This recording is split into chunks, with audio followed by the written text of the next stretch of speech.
Hi everyone, this is Marty McDermott from Franchise Interviews, and welcome to another edition of Great Quotes in Franchising, where each podcast you get to hear a great quote in franchising. You know, Franchise Interviews has been hosting this show now over 8 years, and we've done over 400 shows. And, you know, a lot of people don't know this, but we actually started off as a newsletter in 2006. We had a handful of subscribers, and the newsletter started to build over time. And we got a proposal to turn the newsletter into a radio show. And I originally said no to the idea. I was terrified about doing a radio show. And I thought about it for about 3 days, and I said, you know what? I'm going to take a chance. And doing the radio show has really been, I would say, one of the top 5 or top 10 things that's happened, you know, over my life. So it's been a real amazing opportunity. We've interviewed some amazing people, from Michael Gerber to the guest you're going to hear today, Melanie Bergeron. Melanie is in our Great Quotes in Franchising podcast for today, and she is the chair of Two Men in a Truck, and she was on our 6-year anniversary show. We put a lot of thought as far as who we'd like to have on the anniversary show, and she was a perfect choice, a wonderful interview. And one of the questions we asked Melanie on the show was, what advice would you give to our listeners in their quest to buy a franchise? And of course, her response was brilliant. So here we go with another edition of Great Quotes in Franchising with Melanie Bergeron, the chair of Two Men in a Truck. To go or grow, they add a truck, add a truck, add a truck. And then if, depending on what the economy is doing, then you could take a truck out if you had to. Whereas with other franchise systems, you usually have to add a store, add a location.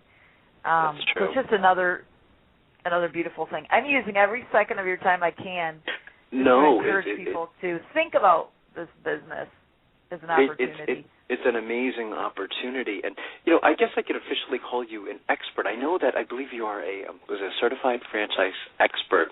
And one of the questions we've been asking on the show, Melanie, for the last 6 years is, you know, what advice would you give to our listeners? We call them aspiring franchipreneurs. You know, so many of them know they want to get into a franchise opportunity, but it seems a little more difficult today because there's just so much out there. And I think a lot of our listeners, they just simply don't know where to begin. I think they get a little overwhelmed. What would you say to them as an expert in franchising?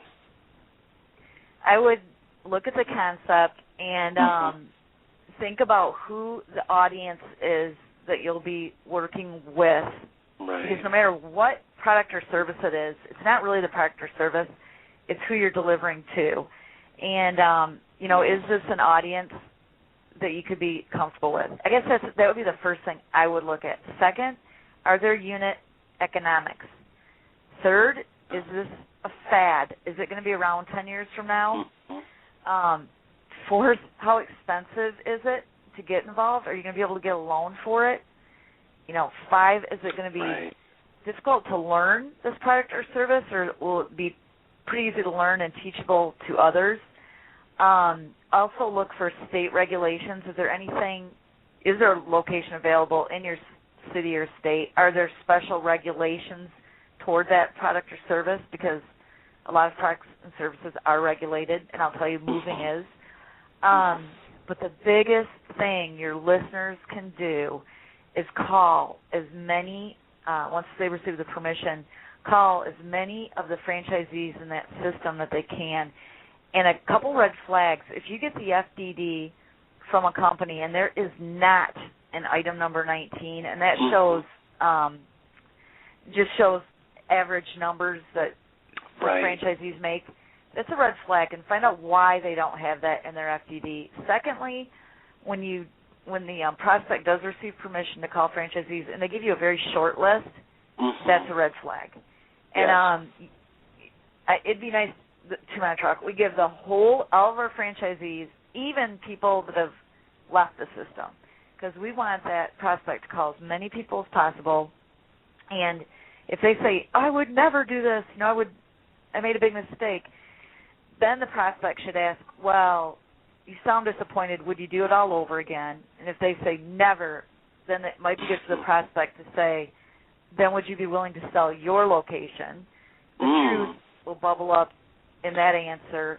And then keep in mind, if we it's not often this happens, but if we had a prospect called Two Men in a Truck, and they said, we talked to this franchisee and they don't like the way you do things, then we would probably say, you know what, you won't be happy in our system then, because that is how we do things. So I think for a prospect, they're going to get a bulk of their education by checking references. Very, very, very, very important. Wow, that's a great question. I never heard that before, in all the years I've been studying franchising is, if someone said, they never would have got into it again, then you say, well, would you sell me yours? And they said no. That would be like, well, okay, I never thought of that. I mean, that's very clever. I had a feeling your response would be, nothing less than spectacular. It's So thank you, everyone, for listening. If you'd like to hear that whole interview with Melanie Bergeron, the chair of Two Men in a Truck, you can actually go to franchiseinterviews.com. You can go to our franchises listed alphabetically page and just go to Two Men in a Truck. You can go to our franchises by category page and go to our home services page. And we'd like to thank everyone again for making this podcast and this show such a big success. It's amazing that we've been doing it now 8 years, and we hope to do it another 8 years. So thanks, everyone, for listening, and we'll see you soon with another edition of Great Quotes in Franchising from Franchise Interviews. Take care, everyone.